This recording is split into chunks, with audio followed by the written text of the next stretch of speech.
A few photographs, that was all it took.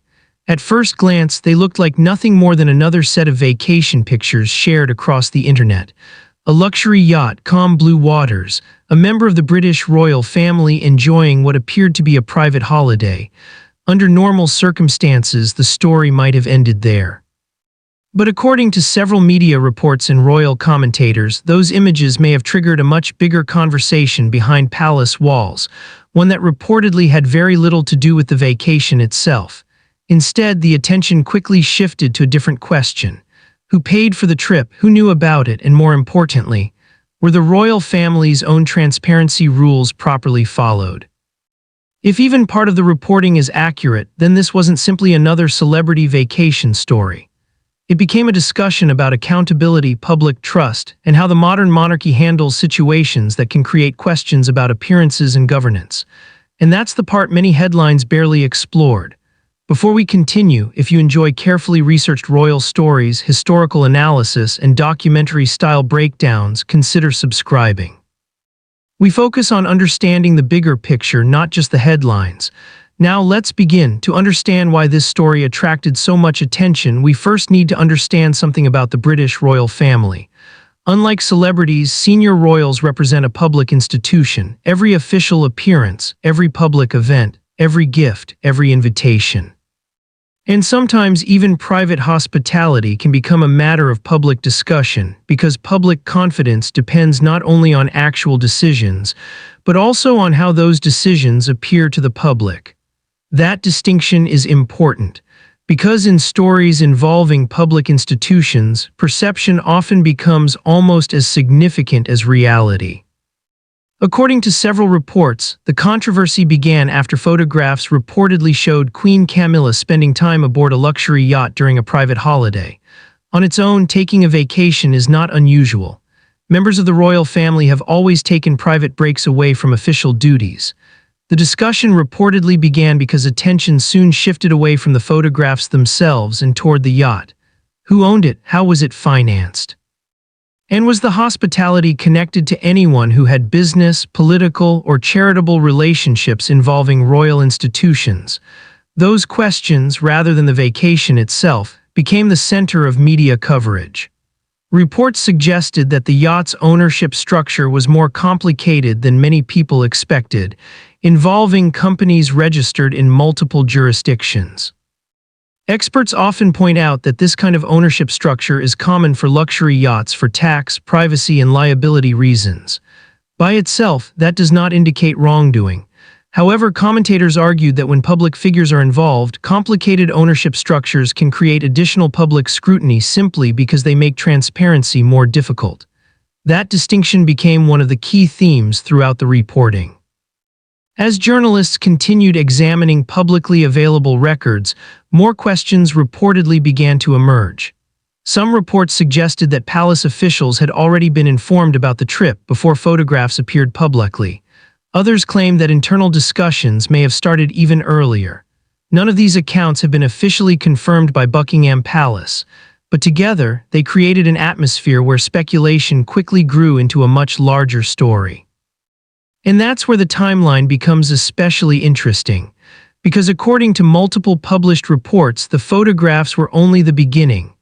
The real story, many commentators argued, was what allegedly happened inside palace offices after questions about the trip started reaching senior officials.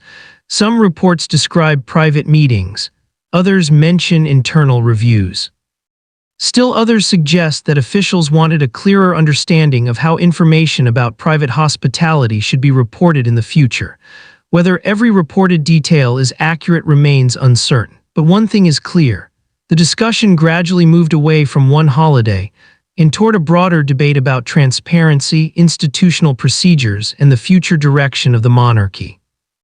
And according to several royal commentators, that broader conversation may prove far more significant than the vacation itself, because if the issue wasn't the trip, then what exactly was everyone trying to understand?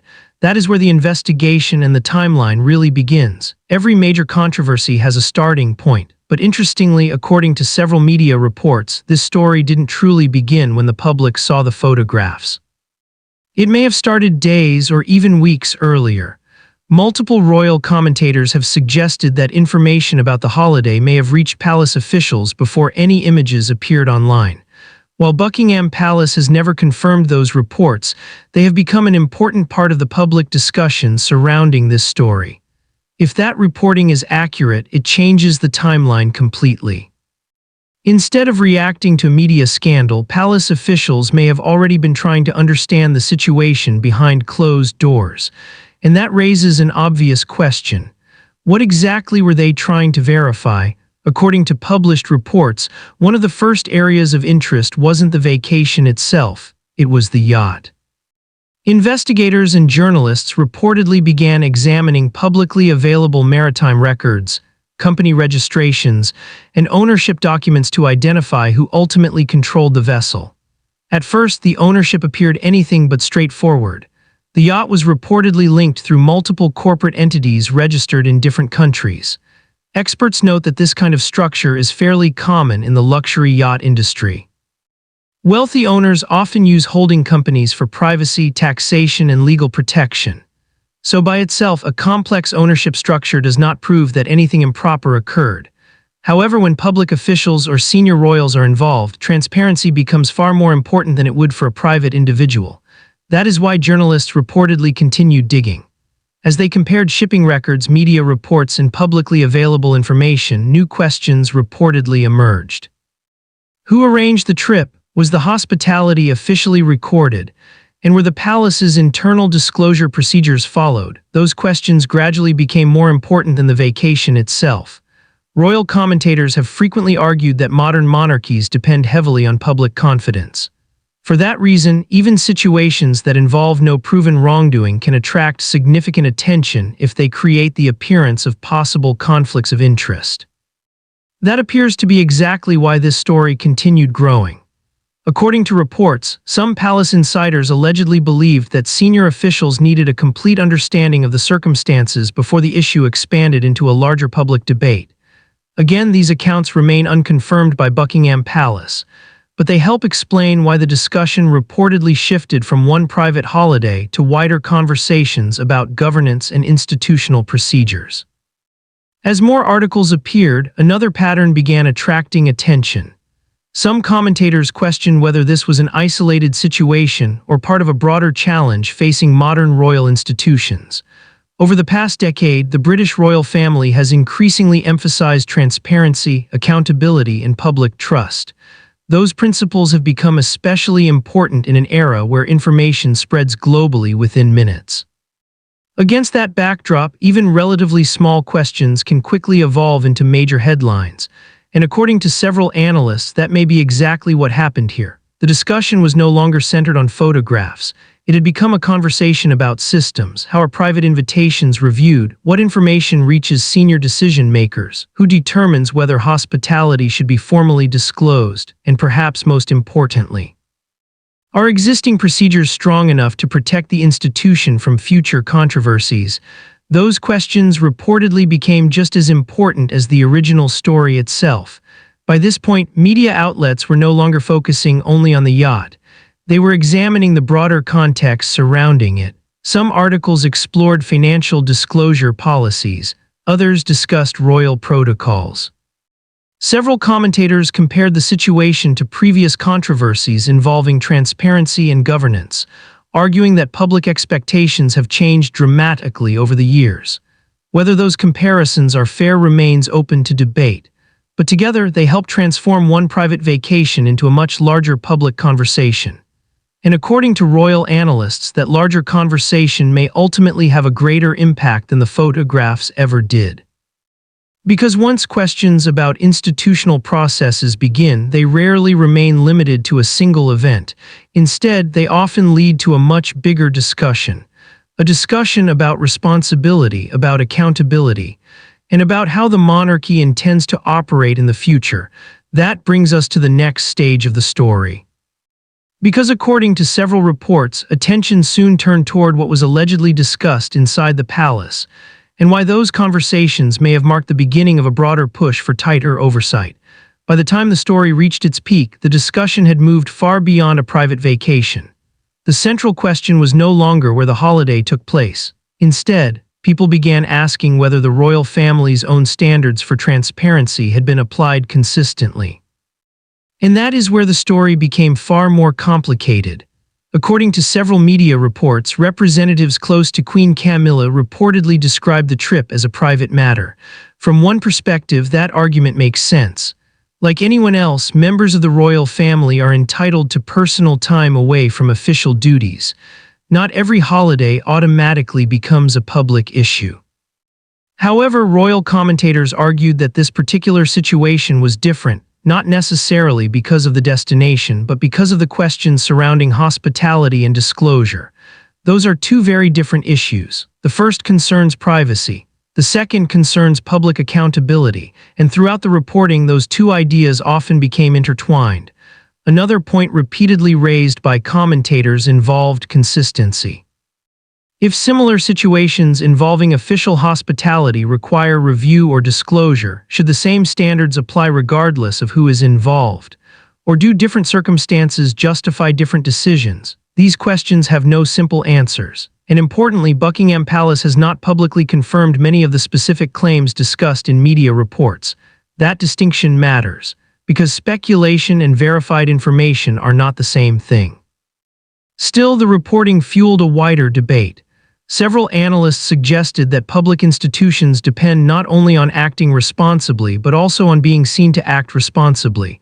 In other words, even when no wrongdoing is established, a lack of transparency can sometimes create uncertainty, and uncertainty often leads to speculation. Another interesting aspect of the coverage was the discussion surrounding institutional procedures. According to various commentators, the controversy highlighted a broader question. How should modern monarchies respond when public perception and official processes appear to collide? Some believed that existing procedures were sufficient. Others argued that clearer internal guidelines could help prevent similar controversies in the future. Again, these were opinions expressed by commentators, not official conclusions. As more articles appeared, another contradiction became increasingly noticeable. Some reports described the situation as a relatively minor issue that had been amplified by media attention. Others portrayed it as a sign of larger institutional challenges facing the monarchy. Those are very different interpretations, yet both narratives circulated at the same time. That left many observers wondering, was this simply another short-lived royal headline, or had it exposed a deeper conversation about accountability inside one of the world's oldest institutions? Another important point deserves attention. Throughout the reporting, journalists repeatedly referred to publicly available records, expert commentary, and unnamed palace sources. While such reporting can contribute valuable context, unnamed sources cannot always be independently verified by the public. For that reason, responsible reporting requires caution. It is entirely possible for different sources to provide different versions of the same event. That is why official confirmation remains important. As the debate continued, several royal experts shifted their focus away from individuals and toward systems. Instead of asking who should be blamed, they asked whether existing procedures were designed well enough to avoid similar situations in the future.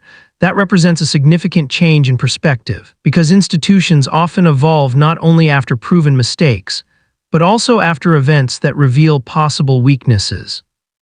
Whether those weaknesses actually existed in this case remains a matter of debate, but the conversation itself became increasingly difficult to ignore, and perhaps that explains why this story remained in the headlines longer than many people expected. It was never only about a vacation. It gradually became a discussion about transparency, governance, public confidence, and the balance between personal privacy and public responsibility. As those discussions continued, attention reportedly turned toward what the future of the monarchy might look like.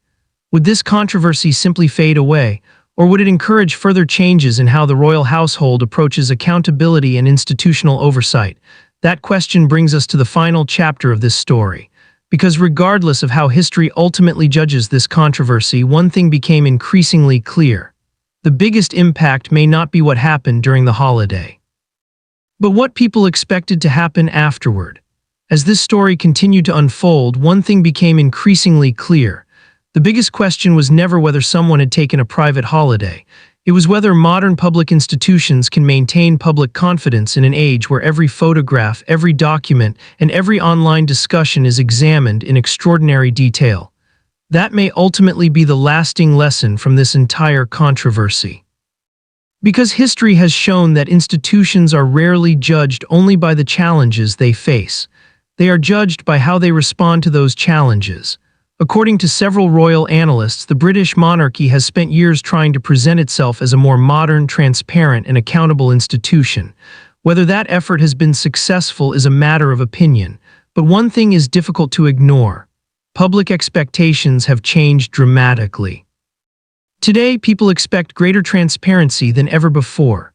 Questions that might once have remained behind palace walls can now become global headlines within hours. And once public trust becomes part of the conversation, every decision, large or small, is viewed through a very different lens. Some commentators believe this controversy will eventually fade away, becoming just another chapter in the long history of the royal family. Others argue it could encourage further discussions about governance, internal procedures, and how senior royals manage situations that involve private hospitality or potential public scrutiny. At this stage, only time will reveal which view proves more accurate. What makes this story particularly fascinating isn't necessarily the reported events themselves. It's what they represent: a changing institution, a changing media landscape, and a public that expects greater accountability from those who represent national institutions. Whether those expectations are realistic or increasingly difficult to meet is a debate that continues far beyond this single story. Perhaps that's why this controversy attracted so much attention around the world. It wasn't simply about one reported vacation. It became part of a much broader discussion about leadership, responsibility, transparency, and public confidence in one of the world's most recognized institutions. And in many ways, those discussions are likely to continue long after today's headlines disappear. For now, many of the questions raised by media reports remain unanswered publicly. If additional official information is released in the future, it may provide greater clarity about the events that have been widely discussed. Until then, much of the public conversation remains based on media reporting, expert commentary, and analysis rather than official confirmation. And that distinction is important, because responsible reporting means recognizing the difference between verified facts, reported claims, and informed opinion. As viewers, it's always worth examining multiple reliable sources before reaching conclusions, especially when stories involve public figures and institutions. Sometimes the most important lesson isn't deciding who's right or wrong. It's understanding how information is reported, how narratives develop, and why public trust remains such a central part of modern institutions. If you found this documentary helpful and want more in-depth, balanced breakdowns of major royal stories and global affairs, don't forget to subscribe and turn on notifications so you don't miss our next investigation. Thanks for watching. We'll see you in the next documentary.